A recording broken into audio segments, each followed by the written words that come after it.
Thousands of articles are published every year by various biomedical journals. Hence, it is important to know about biomedical literature evaluation in order to apply their findings in clinical practice. So, today we will discuss about critical evaluation of biomedical literature.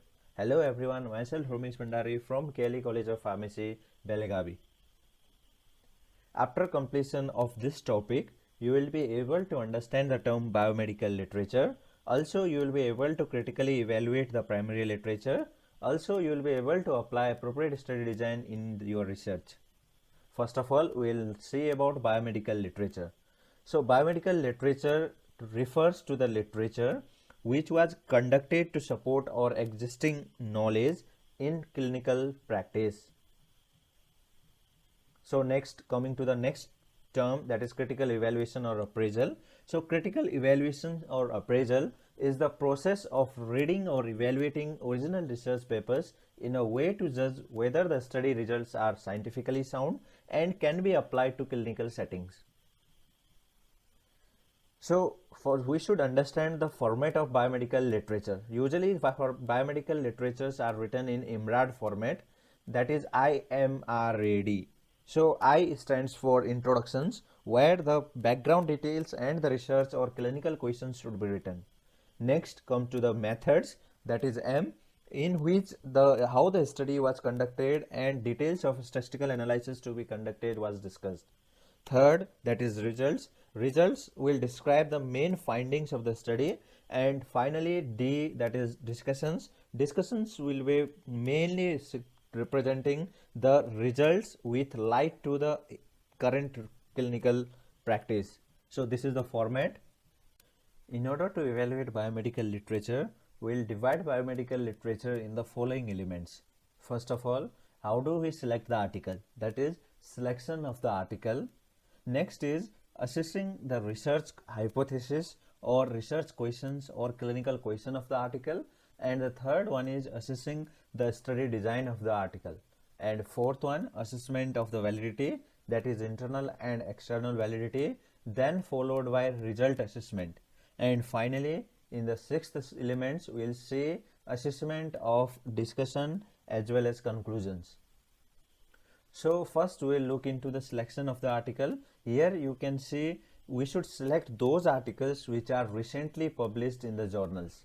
So we'll know that the articles will be having more clinical importance. Those articles we should select it for critical evaluations. And we should ask ourselves questions, either these articles which we are taking is addressing any important or therapeutic issue or not. So finally, we should see the study design as well. So because study designs will be saying more about the evidences. So here we will see the level of hierarchy of evidences. Here, as you can see in this chart, so below is editorial or expert opinion. That means the editorial or expert opinions will be having least evidence, then followed by case reports. Case reports will be having more evidence than editorial or expert opinion, then followed by case control, cohort, non-randomized control trial, randomized control trial. Finally, systematic review and meta-analysis will provide the highest evidence. And second, we should assess the research questions or clinical questions of the article. So usually you will find this in the last paragraph of the introductions, or you may find it in aim or objectives of the study. You will also include the PCOS element, that P stands for population or patient in which the study is conducted. I stands for interventions, what interventions they have used, and C stands for the comparison group against which they compared any interventions, and finally the O stands for outcome, that is what outcome they have taken. And in these clinical questions we should ask secondary questions if any. Third element in assessing biomedical literature is assessing study design. So there is no any best study design as such. It will all depend on type of questions to be answered. Say for example, if you want to collate evidence either in qualitative or quantitative studies, then you can make use of systematic review or meta-analysis. So systematic review or meta-analysis can be of the utmost evidence in all type of studies.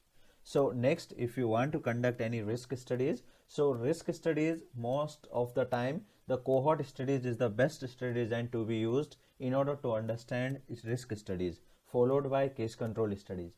So then if you want to conduct diagnosis studies, then diagnostics test evaluation studies will be the most important study design to be followed.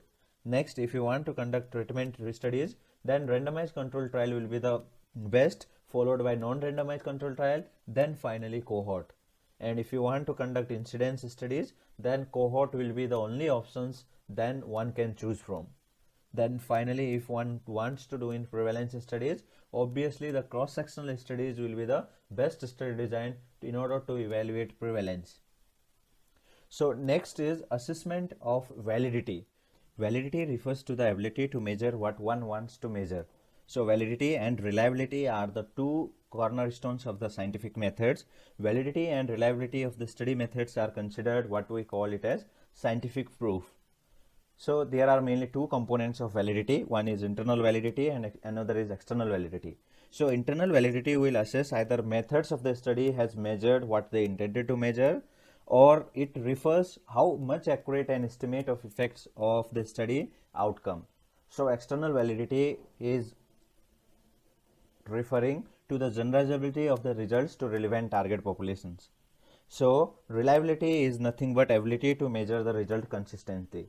So as we discussed, validity refers to estimating an effect or outcome, and there is no doubt that these estimations are free from errors.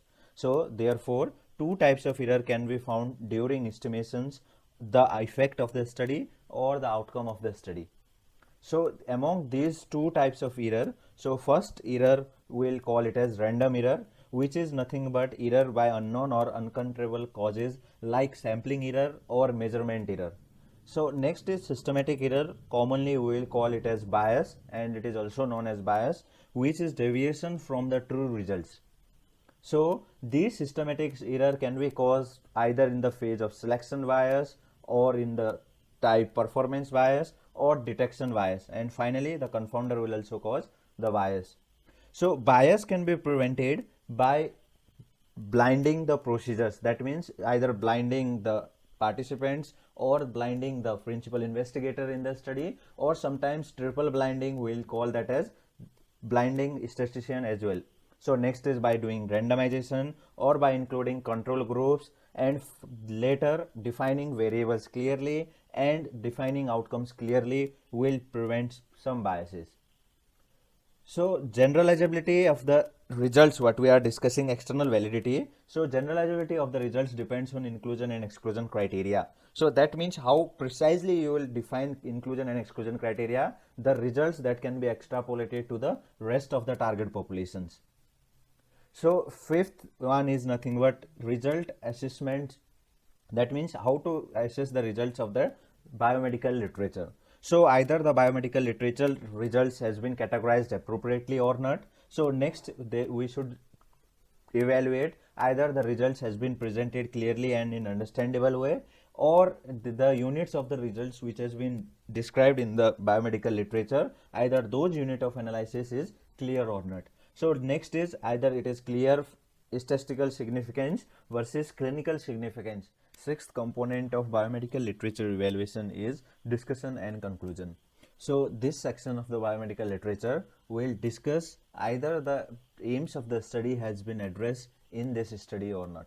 So next, in this section, the results should be discussed within the context of the paper introductions, which has been written in the introduction section of the paper. Later, are the results overinterpreted or not? So that also should be there in the discussion as well as conclusion section. So finally, whatever the conclusions is made on the data or on the paper, so those conclusions are supported by data or results or not. Remember that discussions and conclusions are author opinion. So these will be depending on their perspective or their view, it will be different. These are the references from where this topic has been described here. So if you want to know further about this topic, you can refer either of these two books. So thank you for your patient listening.